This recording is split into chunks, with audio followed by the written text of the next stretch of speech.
शुभेंदु सरकार का मदरसों पर बड़ा फैसला। अब मदरसों में भी गूंजेगा वंदे मातरम। मदरसा लेकिन होता क्या है? क्या वहां पर सिर्फ मजहब की पढ़ाई होती है?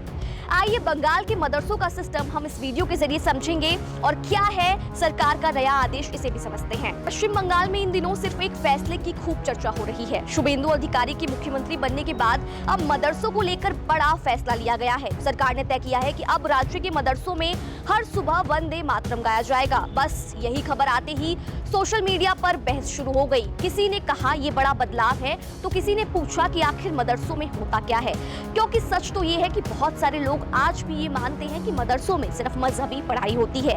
लेकिन क्या सच में ऐसा है? क्या वहाँ दूसरे विषय नहीं पढ़ाए जाते? क्या गैर मुस्लिम बच्चे भी वहाँ पढ़ते हैं? और आखिर बंगाल का पूरा मदरसा सिस्टम कैसे चलता है? आसान भाषा में पूरी कहानी समझते हैं और शुभेंदु अधिकारी के सीएम बनने के बाद जो उन्होंने आदेश जारी किया है उसे भी अच्छे से समझते हैं। आपको बता दें, पश्चिम बंगाल के सीएम शुभेंदु अधिकारी ने आदेश जारी किया है कि अब सभी सरकारी सहायता प्राप्त और मान्यता प्राप्त मदरसों में क्लास शुरू होने से पहले वंदे मातरम गाना जरूरी होगा। यानी अब सुबह की असेंबली में वंदे मातरम गूंजेगा और उसके बाद ही मदरसों में पढ़ाई शुरू होगी। सरकार ने ये भी साफ किया है कि अगर वंदे मातरम और जन गण मन दोनों गाए जाए तो सबसे पहले वंदे मातरम गाया जाएगा।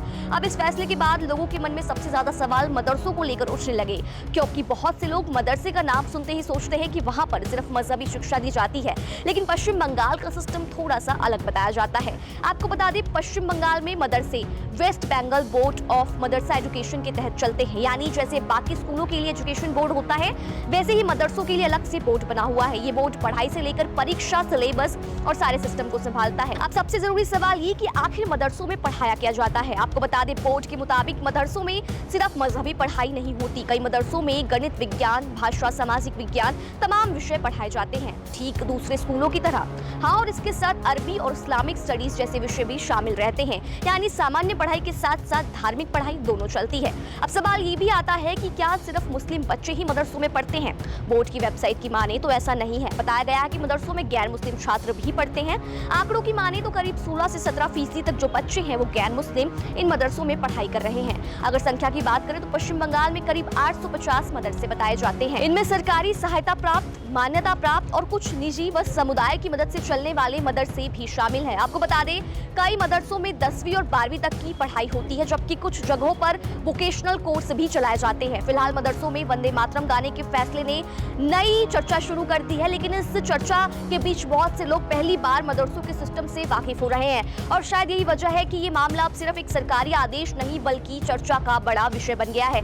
दिलचस्प बात यह है कि पश्चिम बंगाल में मदरसा शिक्षा कोई नया सिस्टम नहीं है। बोर्ड के मुताबिक इसकी शुरुआत अंग्रेजों के दौर से मानी जाती है और साल 1780 में कलकत्ता मदरसा की स्थापना हुई थी, जहां पश्चिम बंगाल में मदरसा शिक्षा का इतिहास काफी पुराना माना जाता है। समय के साथ यहाँ का सिस्टम भी बदला और अब कई मदरसों में सामान्य स्कूलों की तरह बोर्ड परीक्षा, सिलेबस और तमाम विषयों की दूसरी पढ़ाई भी कराई जाती है। दोस्तों, ये थी मदरसों से जुड़ी तमाम जानकारी और साथ ही शुभेंदु अधिकारी का नया आदेश। तो आपको ये वीडियो की जानकारी कैसी लगी? जानकारी अच्छी लगी हो तो वीडियो को लाइक और शेयर जरूर करें।